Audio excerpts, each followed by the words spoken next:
welcome everyone in the room and also online. So my name is Burçin Çelik, as Anna said. I'm reader in media and creative industries at Loughborough University, London. So I will briefly introduce Summer, and then we'll just move into her talk. And then after 40 minutes or so, we will have Q&A sessions. So I will be having your questions.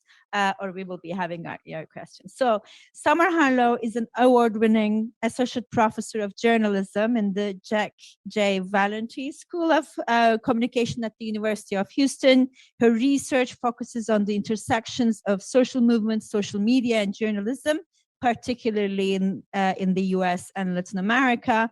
In 2018, she was recognized with the Outstanding Junior Women Scholar Award from the Copenhagen Center for the Advancement of Women in Communication. Dr. Harlow teaches modules we call it, not courses, in the UK, social movements and news coverage, social media reporting, and immigration reporting. She also teaches classes in University Houston's Hispanic Media minor. So let's welcome Summer with our applause. And Thank you. And take this off. Thank you to our conference organizers. I think they deserve another round of applause for putting together such a great event. And also, I want to say thank you to the presenters who went before me, because everything that y'all talked about is just fitting in so well with everything that I'm going to say today. So I couldn't have asked for better presentations to come before me. And I also want to thank Loughborough London and IAS for having me here as a fellow this week. It is such an honor and such a privilege to be able to speak with you all. And thank you especially, of course, to Dr. Ana Cristina Susina for the invitation. I'm just thrilled to be able to be here with you all. And I was asked today to talk about the June 2013 protests and the rise of the right and the role of journalism and media in the protests, and how the June 2013 protests dialogue with other protests around the world. And for the record, they do, right? The June Journeys, as they're referred to, they originally started, as we heard earlier today, because of an increase in transportation costs of just a few cents. And so people took to the streets to oppose that. And this came on the heels of the Arab Spring in 2011, the Indignados movement in Spain, Occupy Wall Street in the United States. And so all of those anti-establishment protests and movements that were really mobilized in part via social media, we saw that happening in June of 2013 in Brazil. And then, of course, we also see other ways that those protests resonated in different ways with other movements around the world. Chilean protest songs were used during the Brazilian protests, and Turkish protesters communicated with the Brazilian protesters about tear gas and other information related to that.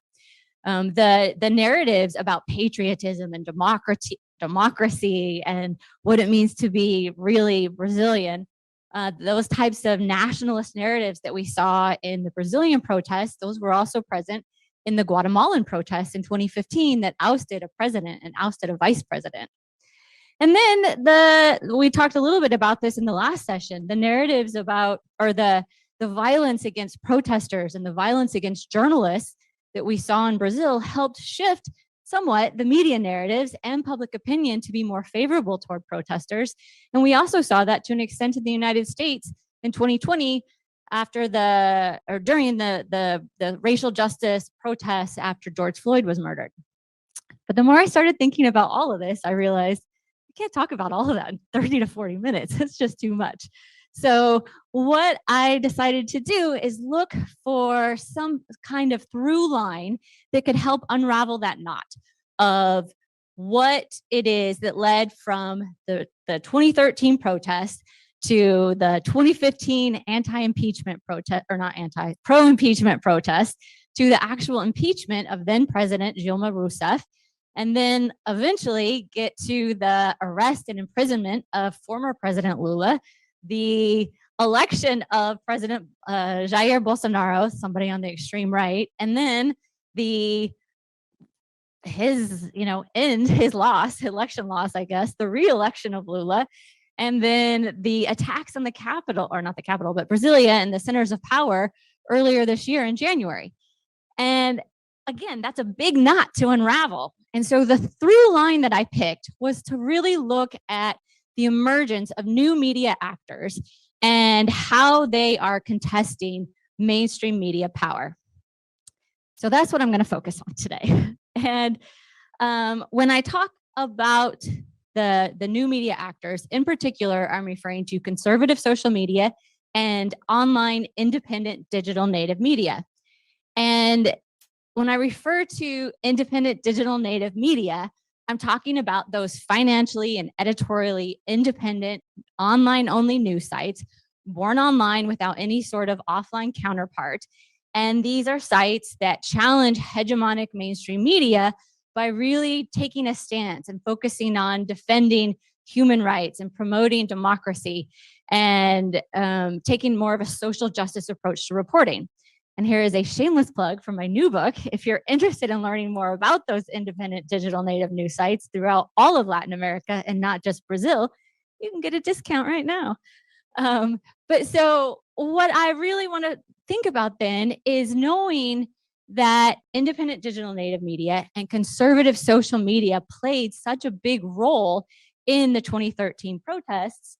How can we think about how the rise of the right really relates to the rise of independent digital native media, the rise of conservative social media, and how these two new media actors were able to create potentially these counter publics on social media. And then those counter publics, of course, have implications for both democratic and anti-democratic mobilization. And so, just so I can keep track of where I am at, I want to situate us, though, first within the Brazilian media landscape, because I'm sure some of you aren't necessarily too familiar with Brazilian media. And Brazilian media, this is nothing new. They have long had problems with media concentration, media oligopolies, lapdog more than watchdog journalism, a lack of plurality, things that really are important for us to understand because they contribute to that relationship between the press and power. And it's really key to understanding that relationship when we're talking about protests, of course. And this relation, or this media environment, of course, is being changed by what else but the internet. And we know that according to the latest survey data from the Reuters Institute for Journalism, 2/3 of Brazilians now get their news via social media. And so as Kelly was talking about recently, yes, it's important to still look at TV, it's still very important, but TV and print continue to lose ground to online media.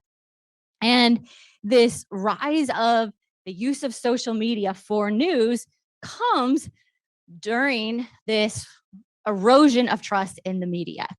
And we know that in Brazil, as well as around the globe, we have decreasing social capital, increasing economic inequalities, increasing polarization, the decrease in media trust, as well as a decrease in trust in political parties and political institutions. And all of this in this post-truth context, right? Where we have more misinformation and more disinformation.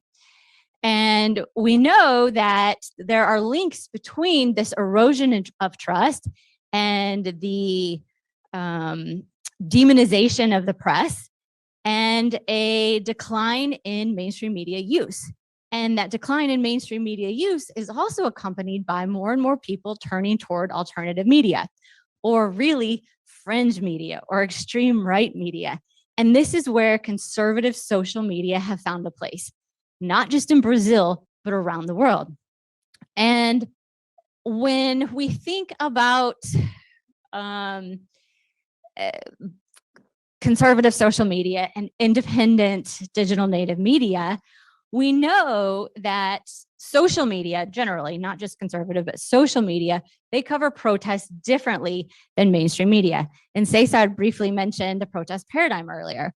Well, the protest paradigm says that mainstream media, legacy media, they tend to follow this pattern that delegitimizes protests and protesters. They use framing to focus on violence and destruction and the spectacle and drama of a protest instead of really focusing on the context. Why are people out there protesting to begin with? What are their grievances? What are their demands? Why does this protest even matter? And mainstream media also tend to focus more on the voices of authorities and officials so that the voices of the protesters get drowned out. And the result of this is that this negative delegitimizing media coverage negatively impacts protest mobilization and the ability of protests to gain support. And this matters because we saw that in 2013, the mainstream media initially started covering the protests in this very negative delegitimizing way, following that protest paradigm. But about halfway through June, things change. We see that those media narratives start to shift, start to become a little bit more supportive, more legitimizing, less delegitimizing when journalists get injured, when protesters start getting injured. But at the same time, that's also when we see that the protest narratives about what protesters want expands. The agenda expands. It's no longer just about opposing that higher transportation costs. Now it's about health and education and transparency in economic issues. It's about anti-corruption. It's about democracy. It's about being anti-PT or anti the Working Party, which was at the time the leftist party that was in power. And we also know that the protest paradigm is impacted by ideology. And ideology is important because if the mainstream media is conservative and pro-status quo, and the protesters are leftist and anti-status quo, well, then it makes sense that coverage is probably going to be delegitimizing. It's probably going to follow that protest paradigm. But in the case of Brazil, suddenly the media, conservative, pro-status quo, they're no longer following that paradigm. And it's because they realize that this new expanded agenda of the protesters actually aligned with their own ideologies, right? It wasn't just this leftist decrease in transportation fares anymore. Now the protesters were talking about things that could potentially delegitimize the PT. And yeah, the media can get behind that. And so that's how mainstream media then typically cover the protests in that negative way, except when their ideologies align.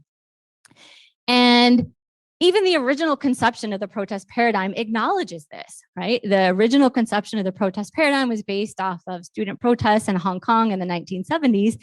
And even it said, if media are leftist, they're going to be friendlier toward leftist protests. And if they're conservative, they're going to be friendlier toward conservative protests. But while we know a lot about how pro-status quo media cover protests, we know less about what happens when the media interests of the protesters, when the ideologies and the interests of the protesters align with the interests of the media. Whenever those ideologies align, we don't know very much about that. We also don't know very much about how long that alignment in ideologies might last and what might potentially break that affinity. Like, say, a president like Bolsonaro, who's constantly accusing the press of being enemies of the people. And so while corporate mainstream media might follow that protest paradigm, one thing we know is that social media generally don't. They tend to interact social media users tend to interact more with legitimizing content that focuses on what protesters want, that focuses on their goals, that focuses on their demands and their grievances. And independent digital native media, my research has shown, also cover protests differently. They also focus more on the substance of the protests and less on the violence, less on the destruction, less on those negative delegitimizing aspects. But so understanding how the paradigm operates in mainstream media, digital native media, and especially conservative social media is really important because it's going to have impacts on mobilization, especially when we think about whether it's democratic mobilization or anti-democratic mobilization. And so, as I mentioned, protests or media have long impacted protests, right? That idea of mobilization. And we talk in social movement literature about how political opportunities are something that also impact protests. And so while we think about the political opportunities that impact protests or how the media impact protests, we really think less about how the media or how protests might impact the media. And so that's what I want to do, is kind of flip that idea of that media impact protests and instead look at what kind of opportunities might the protests of June 2013 continuing until today, how might this 10 years of protests actually impact the media? And I argue that there are two opportunities that protests have actually provided media. The first is an entrepreneurial opportunity for the emergence of these new media actors, both independent digital native media as well as conservative social media. And then the other opportunity is that of circulation of narratives. Whoever controls the circulation of narratives has power, has media power. And so the idea here is that the protests afforded independent digital native media as well as conservative social media the opportunity to spread their reach, to extend the diffusion of their messages, and then potentially create counterpublics. Counterpublics, of course, are those discourse arenas where typically marginalized voices can circulate counter narratives that challenge whatever the dominant mainstream public sphere is. And counterpublics are important because, again, they have an implication or impact on mobilization.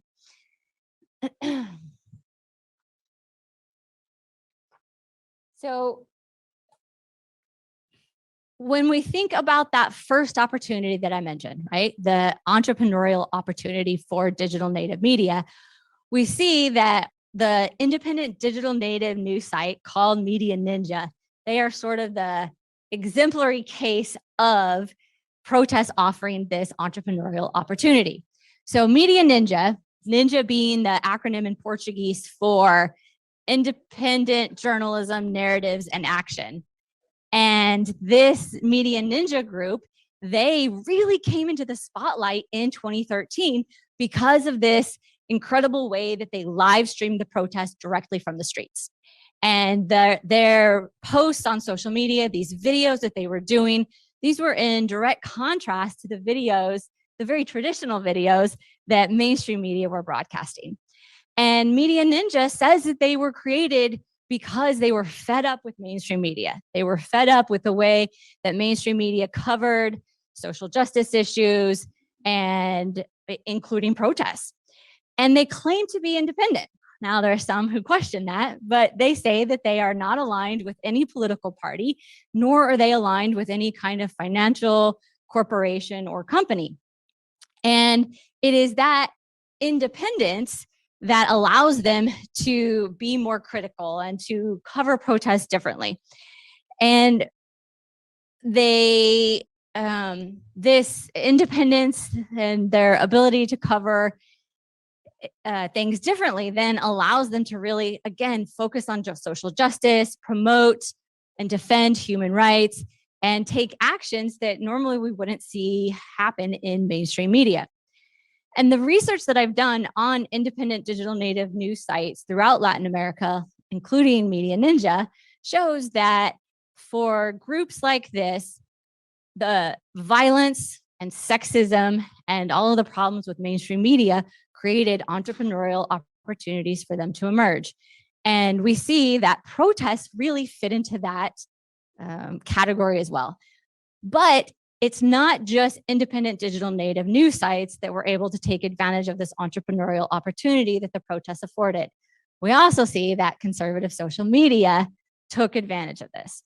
And I mentioned earlier that about halfway through June is when we see that mainstream media narratives shifted, but we also see that the protest narrative shifted, right? Their agenda expanded to include all of these other issues that really paved the way ultimately for the delegitimization of the PT and the eventual impeachment of Dilma Rousseff in 2016.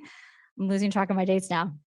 And really also contributed to the rise of that anti-party sentiment that eventually would sweep Bolsonaro into power in 2018. But when we see these media narratives, or I'm sorry, these protest narratives shift, is also when we see a new media actor come onto the scene. And that is the group O Gigante Acordou, or the giant awoke.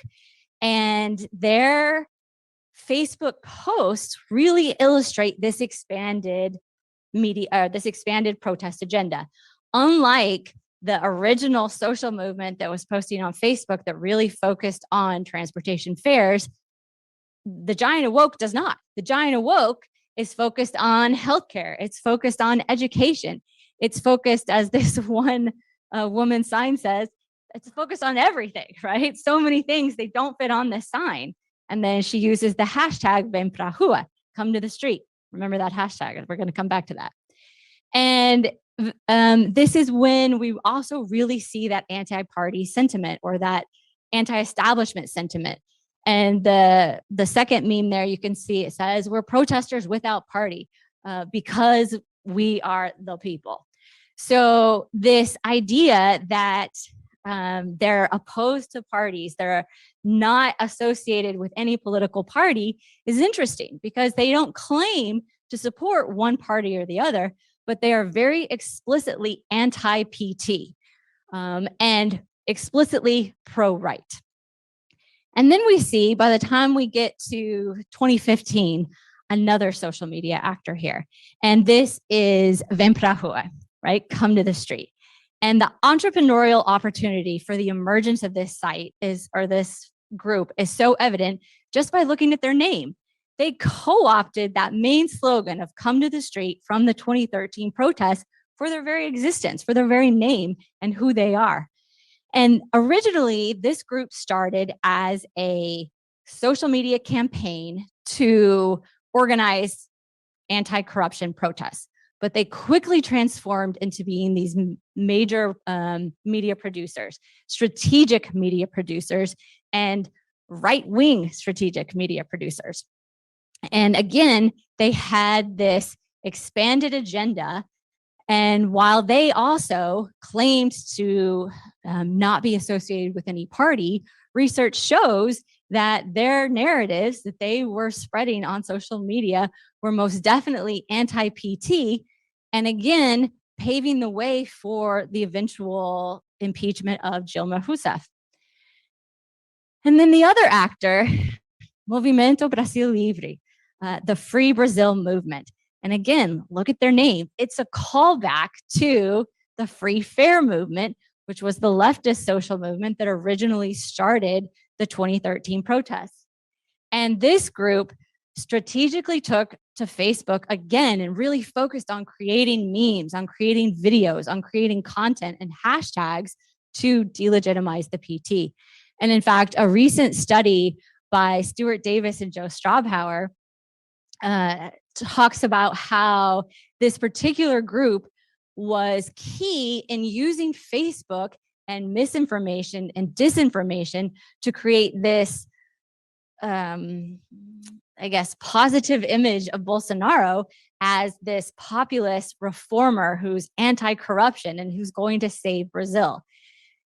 So what we see then is that the protests of 2013 and then continuing onward really created this opportunity for social media sites to gain traction, not just as organizers of protests or potentially even anti-democratic protests, but for them to really emerge as important media producers and content producers that circulated these anti-PT and ultimately pro-Bolsonaro narratives. And this idea of circulation then leads to the next opportunity that the protests afforded. And that's that opportunity for taking control of the narrative and spreading, diffusing the message in order to create counterpublics on social media. And when we look at the interactions, this is via Facebook or on Facebook from June 2013, we see mainstream media dominates in terms of both shares and comments. It's no surprise, right? Facebook was a fledgling social media platform back in 2013, and mainstream media had long dominated the public sphere.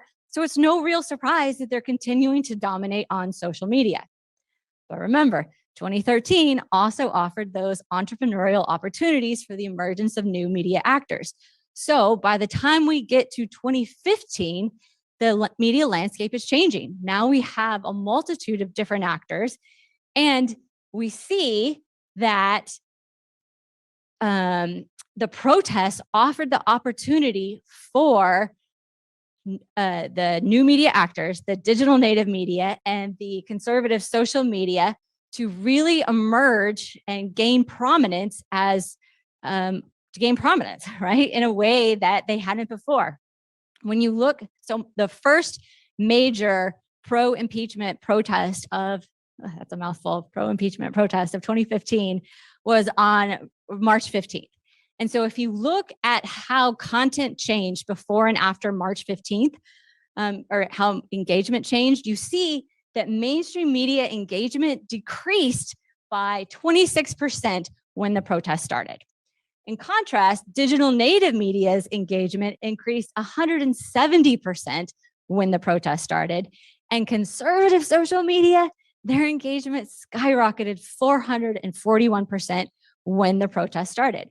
I also found that there were positive correlations between the start of the protest and an increase in engagement for digital native and conservative social media, but not for mainstream media.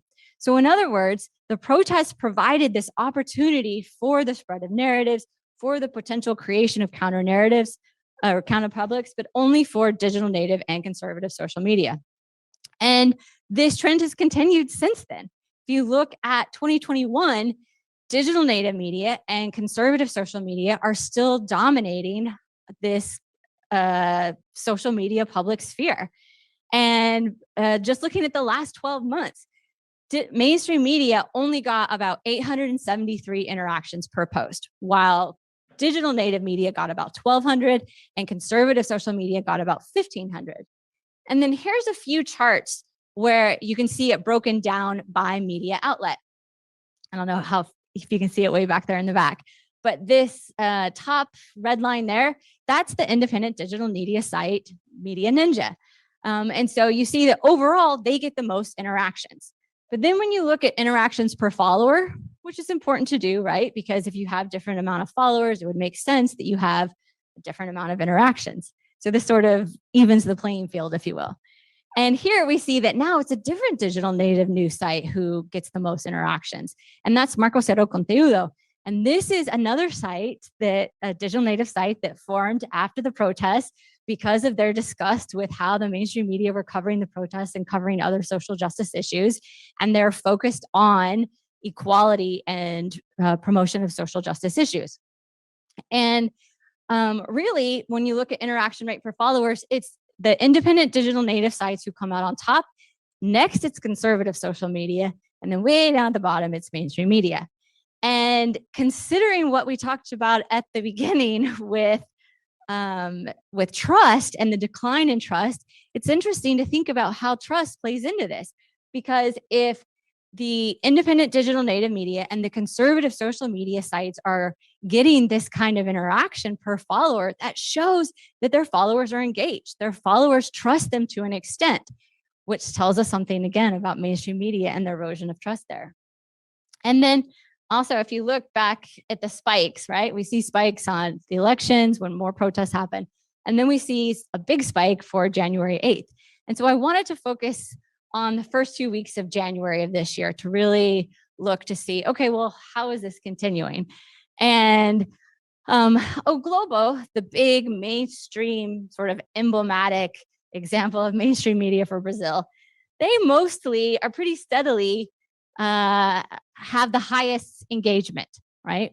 They also have more followers than any other of these news sites. But when you look at interaction rate per followers, it's a totally different story. Now, in the green, this is the conservative Vem pra Rua, the come to the street. And they're the ones who are getting the best interaction rate per followers. And all of these interactions that I'm looking at, these include likes, these include comments, these include shares. And of course, because it's Facebook, it includes those emoji emotional reactions. And so when you look just at shares, you see that it's still the conservative social media sites that are getting the most shares, and mainstream media and digital native media, with the exception of Media Ninja, they just can't even come close.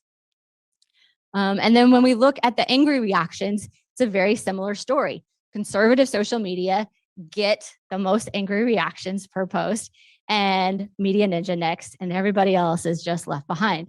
And looking at emotions is important because, one, we know that emotions are an important news cue for whether or not people are going to engage with and share content on social media. But we also know that emotions are key for mobilizing social movements. And anger in particular has been shown to be an important path toward protest. And so what this tells us then is that it is conservative social media that is getting all of the shares and all of the emotional reactions and all of the other types of engagement that are necessary to create a counter public sphere. And while that tells us what people are engaging with, or tells us how people are engaging, it doesn't really tell us what people are engaging with. So I looked at the post and I did a little bit of topic modeling, and I don't have very much time left, so I'm going to speed through this and just say that the mainstream media, they're returned to focus on using the protest paradigm. So remember how in 2013 they didn't? Now they are again. And also interesting is the way that they went back and forth from talking about protesters and rioters and terrorists and attackers when referring to January 8th. And so we need more research, a better framework that's not the protest paradigm for understanding how do we analyze content for a riot or an insurrection, because it's different than a protest.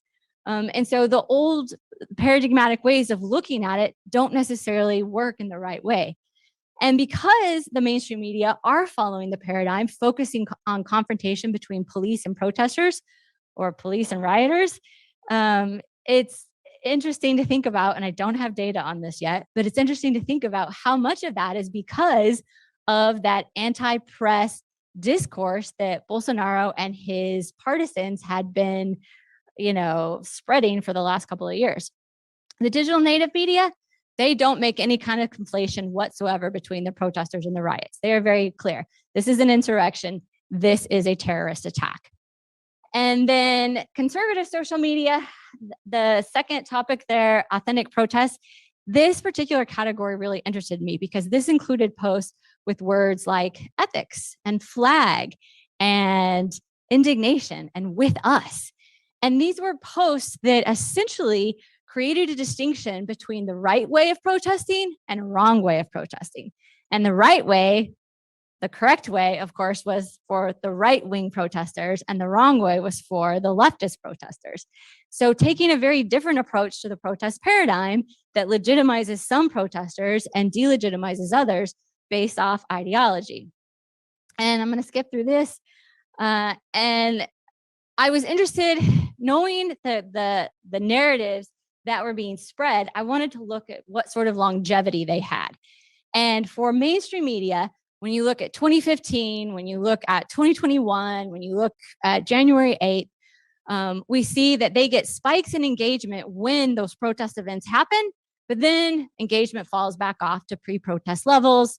So mainstream media don't really get to take advantage of any sort of opportunity afforded by the protests. For digital native media, though, they have those same spikes and even more spikes than mainstream media do. And their engagement does fall off some after a big protest event, but it still stays relatively high, and it still stays higher than pre-protest levels. With the caveat that determining pre-protest levels in Brazil since 2013 is extremely difficult because it's just constant cycles of protest. But that notwithstanding, the data seem to indicate that indeed the protests offered independent digital native media the opportunity for increased engagement over time, thus suggesting the institutionalization of this digital native media counterpublic. And then the conservative social media, they had increased engagement with these events, and it never dropped back off. It just stayed consistently high, again suggesting both the creation and the consolidation of a conservative counterpublic. So combined, all of this shows us that mainstream media content is not what is dominating on social media, and at least when it comes to protests. And normally I would say that that's a good thing, because normally that would mean that we're not seeing those delegitimizing posts and coverage related to the protest paradigm. But Brazil's more complicated, and the paradigm doesn't really work always the way we would expect to there. So instead, what we're seeing is that independent digital native media, to an extent, but especially conservative social media, have created these two larger counterpublics that are challenging the mainstream dominant public sphere. And the independent digital native media counterpublic is circulating information that is pro-social justice, pro-human rights, potentially contributing to democratic mobilization. But on the right, on the extreme right, we have a different counterpublic, right? We have the conservative one that is circulating more radical, more combative information about news and protests, potentially contributing to anti-democratic mobilization. And what's more is that conservative social media countersphere is so much larger and has spread so much further than the independent digital native one, and most definitely than the mainstream one. And so there's nothing to counterbalance it, which is really leading to further imbalance in Brazil's already asymmetrical media system. And I think that this is important to think about, because this can be relevant not just for Brazil, but for anywhere around the world where we see the rise of conservative social media and conservative social media users. And this new imbalance also is interesting because of the way it further contributes to media politicization. And so, because we know that independent digital native media and social media are positively linked with protest participation, both online and offline, we really need to think about, what about conservative social media? How do conservative social media correlate with protest participation, radicalization, media politicization? And this, how does mobilization via conservative social media work differently, potentially, than via digital native media, or via mainstream media, or via activist media, or alternative media? And this is especially important because when you look at the latest Latino Barometer survey data, we see that for people on the left, they were less willing to participate in democratic protests in 2020 than in 2015. So their willingness decreased. But for people on the right, their willingness increased. And because, again, we know that media and protests are so, intertwined, and we know that trust in mainstream media, at least, is declining, what does that mean for protests? And that Latino Barometer data shows that people who don't trust the media are less willing to protest for democratic rights. So what all of this tells us is that we need more research, right? That seems to be the theory and the theme of today. We need to know more. We need to know more about audiences, and we need to know about why or how trust differs in conservative social media versus mainstream media versus digital native media. And we need to know more about how people are engaging with the social media. Why are they engaging with it? And how might engagement lead to radicalization? And what would that mean for politicians? And this is a question not just for Brazil, but for El Salvador and Guatemala and pretty much any other country in the region or in the world. And what does all of this radicalization and anti-democratic mobilization mean for the safety of protesters and the safety of journalists who are covering the protests? And so looking back, obviously there's just too many questions for us that we still need to have answered.